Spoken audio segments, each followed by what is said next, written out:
Welcome back to Between Sessions. My name is Eboni Harris. And I'm Eliza Mokeen. And we are two brown chicks changing the face of therapy on both sides of the couch. You were supposed to join me. I went back to what we do. I didn't know. The past few weeks, you've added extra emphasis and pulled it out and slowed it down. And I don't know how to do this. I did the remix, but I said we were going to go back to the classics Bring it today. back to the normal. Thank y'all for joining us yet again for another week of Between Sessions. Between sessions during quarantine.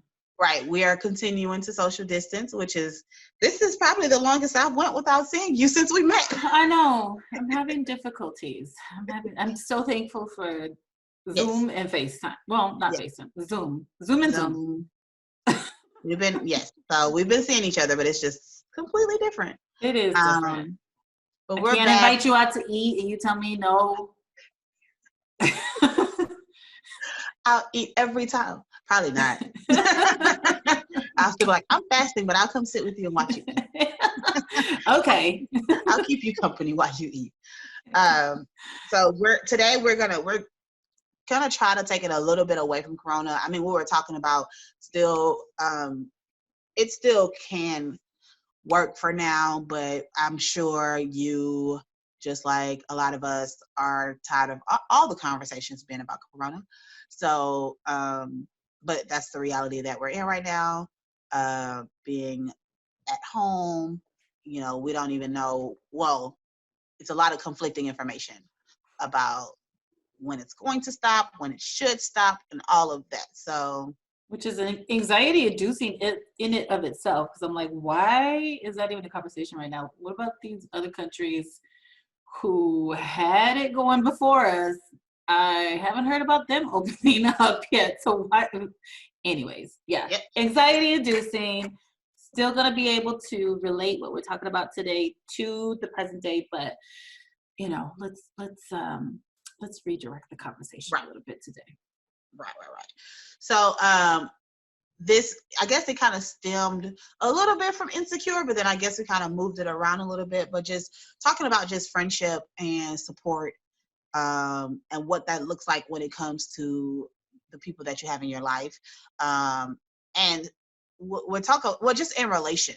Like, so I was about to say it specifically about friends, but I think it still goes with family and just kind of the understanding of like what it feels like to have support. And when we don't have support, what does that mean?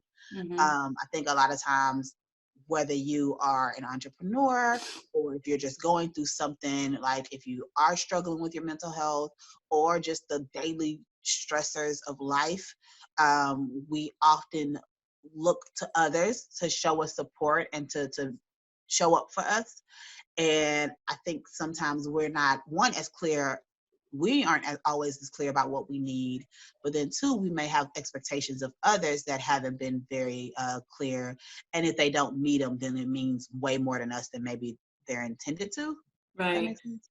Yeah, it makes sense. Yeah. So yes, if anybody is watching the new Insecure season, everything going on with Issa and Molly, and really prompting that conversation about what do we expect of our friends. But I think to piggyback off of what you're saying, it's not just, are we clear on what we want, but are we clear in communicating that? Like, is it clear what your expectations are of your friends, of your family members, your romantic relationships? But I think sometimes we see the value and the understanding of that in our romantic relationships or in these closer relationships, but we don't always consider how that might show up in our friendships. I feel like we have even less dialogue, for when it comes to adjusting those types of expectations or dynamics in friendship. Yeah, I agree, because I think it's some expectation that especially because you choose your friends, right? So with family, you don't necessarily get to choose those people. Yes, in a romantic relationship, but we often give a little bit more grace to people that we're dating romantically. But for whatever reason with friends, there is an expectation that especially if I'm calling you a friend or someone I'm really close to, that you know me well enough. You know me better than whoever else. And so the expectation is that you will act accordingly, which is not always fair. It's not fair that we often have expectations, and sometimes not even realistically, but we have expectations that you should treat me exactly how I treat you, Right. without the understanding of we are two different people who have two different love languages, show up for people in a different way, may not see the world the same way you do. And so just because we agree and we get along, we enjoy each other's company, does not mean that when it comes to certain things that we will show up, we're not going to always do it right. And I think sometimes when we talk about what support looks like, we have very clear understanding of what it is. And so when someone doesn't meet it, as opposed to saying like, oh, that's just not their definition of support, we take it as that means that person doesn't care about me. Yeah. Or that person doesn't have the positive feelings that you thought they had towards you. Yeah. Yeah. And I think sometimes it's harder to even approach those conversations with friends. Like it's even difficult just to say like, well, I had this expectation, or I had this wanting, or what have you. Like sometimes it's difficult. I mean, depending on the relationship, but sometimes it's difficult to even approach that. Like, am I tripping? Like, is this really something that I should even care about or expect? But again, it's not sometimes even knowing how to navigate those conversations. Right. I think that's a really good point, because it does because that person can. We're not used to having healthy communication just in general. That's it. Just in life. And because when you're growing up, conversations are typically one-sided. Like you don't get to have all the opinions, In a relationship, we're both kind of standing our ground on what we believe. Like, so we're not just having healthy, like honest, transparent, and difficult conversations isn't what we do most of the time. Yeah. And so it's just another situation where it's like, okay, I have to bring up this thing that makes me uncomfortable. And some people do have the belief that, oh, if we're real friends, we don't need to discuss it. We could just get past it. We could just move past it. Yeah. And then you end up finding yourself in the same situation. Yeah, and I think we don't allow enough for our friends to change. Right? Like I think we don't allow, especially if you've had a friendship for many, many years, we don't always give the space in our relationships for our friends to change, for the ebbs and the flows of what friendship looks like. And so, we get to this point sometimes where sometimes relationships do expire. Like relationships do expire. Definitely. But I think sometimes it is a result of us not knowing how to really cope with the changes that maybe our friends are going through, which cause a shift in our friendship. Maybe I was, really used to us being together all the time, and everything, was about us, and our weekends were planned around that or what have you. And like now you have somebody in your life that maybe you didn't have before. So where does that leave me? And then I think depending on our ability to have those conversations of how that makes us feel and really being in our vulnerability, it could be that we just don't have the conversation, and then the relationship starts to really begin to fall apart at that point. Right. Do you think that when it comes to support, that there's like a clear definition of what that is or what that means? No, I think because I think that varies. What may feel supportive to me you may not even care about. You know what I mean? Mm-hmm. And so I think that's something that we have to be clear on what support looks like. Does support look like, I'm an entrepreneur, and so support my business and what have you? Like, what's that look like?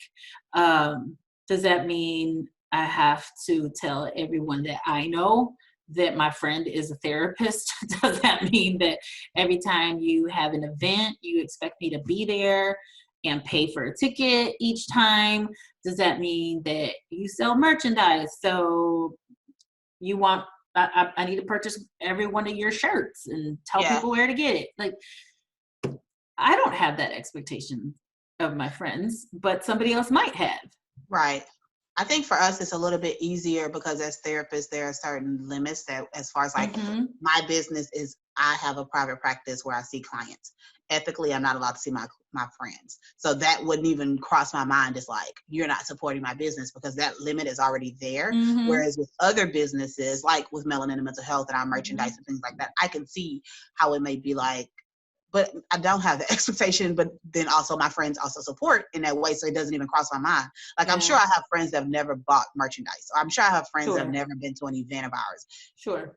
I wouldn't even expect them. First off, you were the time they showed up one time, I was like, why are y'all here? Like, what's happening? Like, why did y'all come to this? Yeah. So, but that, I think sometimes we have to understand that our passions or the things that we're interested in, and this is probably more on the entrepreneur side, we could talk about in other areas as well, but the things that we're interested in doesn't necessarily mean that it has to translate to all of your friends. Now, if you ask directly, can you show up in this way for me? Can you come and support me? And they say no, they still have a right to say no, first off. That's up to them. If they don't want to show up, they don't need to. But then that could be a conversation of like, well, it makes me feel supportive when you do show up, or if you can help me with the merchandise table, or if you can do, like, that's different. But sometimes we have these expectations and we're not expressing it to anybody. We're just thinking it internally. And then when the person doesn't do it, they have failed as our friend. Right. And I think, again, going back to this idea of, are you listening to your friends when they tell you how to support them? I know when I had started my private practice, there's a lot of time and a lot of effort and a lot of energy that goes into starting a business. And I was really consumed by it. And I lost some friends during that time because it was like, well, you're too busy for us. Right? You're too busy, right? And it was like, well, I'm busy. Yeah, like things have shifted, but it's not personal against you. It's, I'm having these financial responsibilities that I didn't have before, and I'm trying to adjust. So what I needed is support.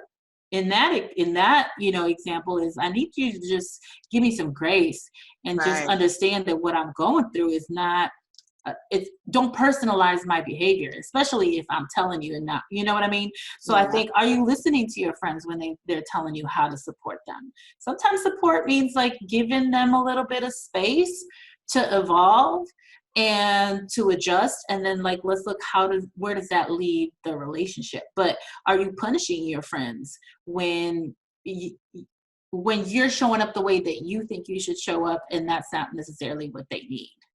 Right. And that, I think that goes into just kind of accepting of changes. We struggle a lot when people shift the way they interact with us. And it's hard to kind of accept that sometimes, and we take it very personally, instead of, like you're saying, like, I'm explaining to you, this is where I'm moving in my life and in my career, and so it's going to look different and I'm going to show up differently. That doesn't mean I'm not there for you. It just means I might not be there in the same capacity I've been for the past 5 years. The next 2 may be a lot different, and then it'll adjust again, and it will adjust again. But sometimes we struggle because we want people to continue to be who they are, because when things change, we feel off balance. And so if I have leaned on you in this certain capacity and now you're different, now I feel like my life is shifting in a way, and I wasn't planning that. You planned it for yourself. I didn't plan it. Why are you disrupting the status quo? We had a good thing going, and now what are you doing? Which is even going into like boundaries. That's why people fight so much against when you try to set boundaries for them, is because I'm good with the way things are. You want things to change. And so when you set that limitation with me, like, I don't like it. It's not fun. I mean, change is difficult. And it happens in relationships all the time, and it happens in friendships also. And I think, again, one of the things that we have to keep in mind is, when that change is happening, how much of that change are we personalizing? It is the shift in the relationship because my friend really doesn't care about the relationship anymore, or is it that my friend is changing and something has shifted in my friend's life? And so, but am I taking that personally? Right. And how do you allow people, like you said, that space and that grace to like transform and move into whatever they want to do without threatening the friendship, or without taking that piece of support? Because maybe that's all they need to know, is like, this stable friendship is still there while I'm going through all of this chaos and all of these things that it's new to me. So I need to have something that keeps me like grounded and makes me feel like, okay, this is my safe space. But if you're taking that away because it's not looking the way you want it to, then that's really not being supportive at all. Yeah. And I think I would also be really asking myself, okay, so my friend's not supporting me, blah, blah, blah, blah, blah. Am I being supportive of my friend? Like, how often do I show up for my friend the way my friend needs me to show up? Because sometimes people get tired. Sometimes people get tired of ongoing support that's never reciprocated. So is this break in the friendship or this drop in support, is that because there's not this reciprocal sort of support going on in the friendship? Is that something that's going on? So if you're not feeling supported, when's the last time you've done something to support them? And maybe it is. Maybe you do feel like, well, I've done all of these things to support. And it goes right back to love languages. And it goes right back to like, just because you're doing something the way that you think you should doesn't mean that person is receiving it in the same manner. Doesn't even mean they asked for it. Or they want it. So you can support me by buying in 12 products, but when I want to call somebody and talk about it, you don't have time to do that. That may be the way I actually need support. Yeah. And I think that also goes into just understanding that everyone isn't there to provide everything for you. I don't know if that makes sense, but like, if you're going through a difficult time. Exactly. So if I'm going through a difficult time, I've told my friends this before, and I had to learn this because I've had the same friends for years, with a few add-ons and a few takeaways. But for the most part, I've had the same group of friends for a very long time. I had to start to recognize that all of my friends, I'm close to them, they know me, but I don't go to all of them for everything. When I decided that I was going to work for myself and do this entrepreneurial life, they all know what's going on. They're all aware of it. But if I'm having an issue or if I'm struggling with something, it's a couple people I talk to, and the rest of them may not. If I'm going through something in my personal life, it's a few people, if I'm going through something with dating or whatever, or work or whatever the case may be, like, it's not that they don't know. It's just, I understand that certain people meet different needs, and I do the same for them. Like, I meet different needs for my friends. If I need to go have a drink or if I need to go do, then you call different people. So I think sometimes because we struggle with developing friendships and relationships, so we only have like one person, and so then we expect that one person to be that person for everything, and that's difficult because that person is just one person who has their own stressors, their own life, their own things going on. And so if you're leaning on that person to support you in every single area of your life, that can be a lot. Yeah, absolutely. And I would say the flip side to that is the friend that wants to be your only go-to, the friend that wants to be the only one in your support system. Like, well, why are you going to them? Why aren't you coming to me with that? Like, this isn't about you. If I'm going, this is what I need. So this is what I need. Yeah. So it goes both ways. It definitely goes both ways. And I think also going back to this idea of, well, I'm so supportive of my friends and I've done all this for them. Are we keeping score though too? So how much of what you did was it really a gift? Was it really giving if on some level there was an expectation that what you were doing specifically, they were going to do back? So, Ebony, you got this great soap company and I'm going to go and I'm going to buy every one of your soaps in your line, and I started a candle company, so I expect you to buy every one of mine, but you're like, I don't even like candles. But I bought but I didn't ask you to. Right. I didn't ask you to do that.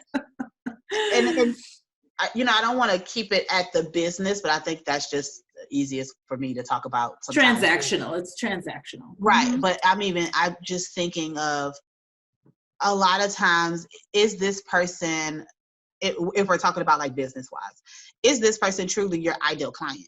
Like, or are you just expecting them to do it because you like? I think about people that like started selling hair, and it was like, well, I sell hair and I can't even get my whoever to buy it, and it's like, well, they were already buying hair before you started selling hair. They already have to like switch to this person over there, and so I get that you want them to switch to you, but people are loyal to brands and to companies and things like that, and so it's easy. And it's a lot that goes into that, because I think sometimes we have to do our own reflection of like, is that what you're depending for your income, or is it just is that the only way they can support you? If they shared your post, if they told their friends about it, but they haven't used you, like that doesn't necessarily mean that they're not supporting you. Right. So I think it's very important to be very clear on like, why is that the only way that you feel supported? Mm-hmm. And even if we're going through something with stress related, and it's like, well, I want someone that's going to come and sit with me for 4 hours and, you know, be there for me and not leave me alone. But you have other people that are checking in on you, that have brought you food, that have done these other things, but it's like, no, it doesn't matter because you need to be right here with me. Why is that the only? And typically, just like everything else, goes to some stuff we have going on in our past and some triggers that are being hit on. So really understanding like, why is that the only way someone can support you? And can you identify that there may be other ways people are supporting you, but you just didn't recognize it because you were so focused on this one way? Yeah. It's so true. And again, I think more than anything, being aware of what it is that we're expecting of our friends. What is it exactly that I am expecting of you? What is it that I want to feel as a result of you showing up a certain way? And also, have I clearly communicated that to you? Have I specifically asked you, can you come and stay here with me for the next 4 hours and just drink wine with me while I cry into my wine cup, whatever it may look like? Are you also clearly communicating that to your friends? And are you allowing for them to be able to say like, yeah, I can show up for you like that. No, I can't, but I can show up like this. Right? Like, so are you giving people the opportunity to even adjust that? Does it even work for them? And to be fair, it may be that you get to a point in your relationship where maybe you have been really clear about what it is that you want from your friend, or what it is that you need from your friend. Maybe you have been really clear in the way that you support them when they ask you, you know, I'm having this baby shower, or can you come help me move?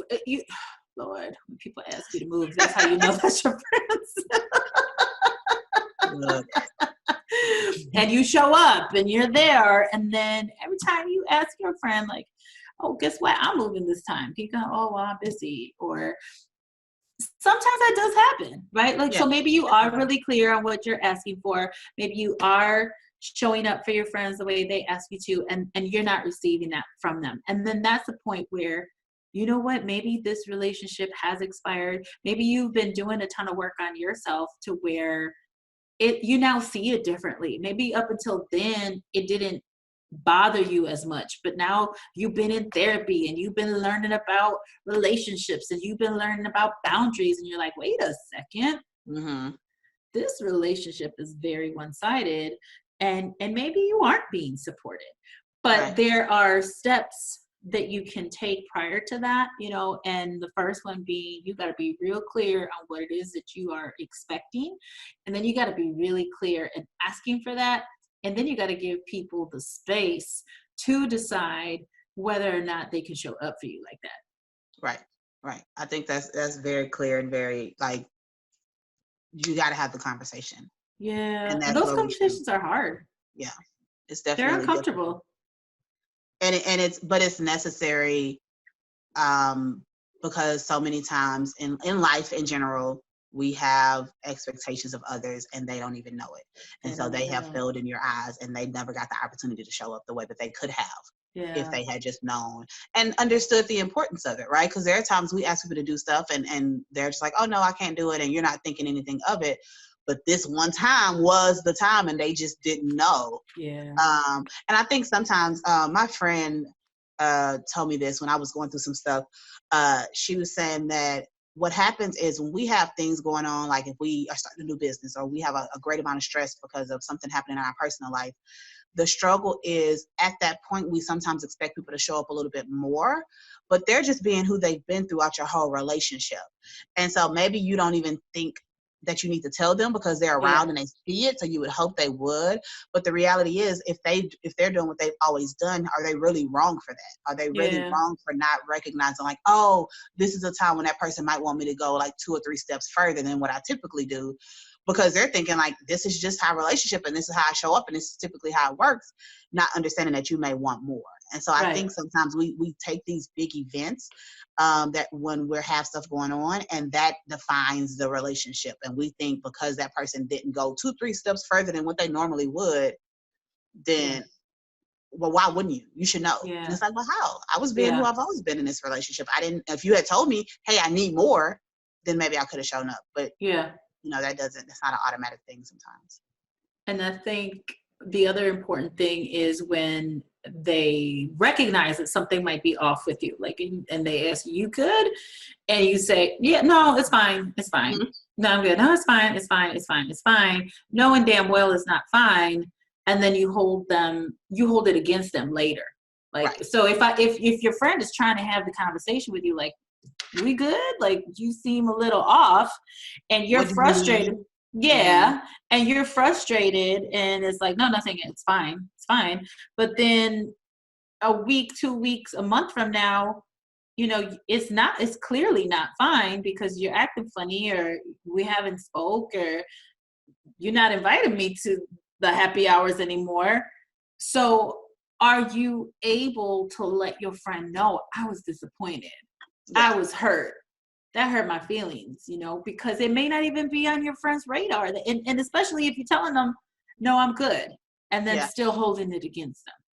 Yeah, definitely. Mm-hmm. And it's just, we have to, I think we want in our lives mind readers. Because then we don't have to do as much work. I don't have to do the work to ask. You just know. And just we have that expectation. It's like, well, if we're really that close, you should know. If you really love me, and, you know, you should know. And it's like, that's not how things work, though. Or maybe a lot of times they do and they are aware, but maybe sometimes they miss the mark. Or maybe sometimes they ask you directly, and just what you said, and you tell me I'm fine. Mm-hmm. And while I know you're not fine, I can't force anything on you. So that puts that person in a hard situation, because if you're telling me you're fine, and I'm like, well, I'm going to show up anyway. I don't care what you say. And it's like, well, no, I really don't want you to show. Like, how do they make that determination of what's okay and what's not? So you can't expect anybody in your life to be a mind reader. You have to let them know and be honest. Be honest with yourself and be honest with them. And if you have been that person that's like, okay, I wanted support in this way, I wasn't clear, maybe I even pushed them away, I have to take accountability for that if I want support in the future. Absolutely. Absolutely. And also asking yourself, is my friend going through something? You know, if this isn't typical for my friend to not support me, how do I know my friend is not going through something also? So again, it just always goes back to doing this tough work of sitting with the discomfort of having uncomfortable conversations. We don't always have the skills or even know what words to say or how to introduce it without, I think that's part of the fear, is without making the situation worse. And so we hope sometimes by getting some distance from it, it'll go away. But most of the times it just feeds resentment. But we have to do the work. I think, again, we can really see how, love is a verb. And that means love in friendships. Also, it requires us to show up even when it doesn't feel good. So it doesn't feel good, but I'm gonna show up because I love you. You're my friend. I value the relationship, and we're gonna talk this through, and see if we can salvage the relationship. Sometimes you can't. Sometimes you can't. But sometimes you can. Sometimes you can. That is true. Well, and I will add one last thing. I think right now, with us going through everything with COVID-19, is that a lot of us are under more pressure than usual. A lot of us, our window of tolerance is really, really low. Different people are dealing with it differently. Some of them are really worried about finance. Some of them are really worried about physical health. Some people have lost people, loved ones already.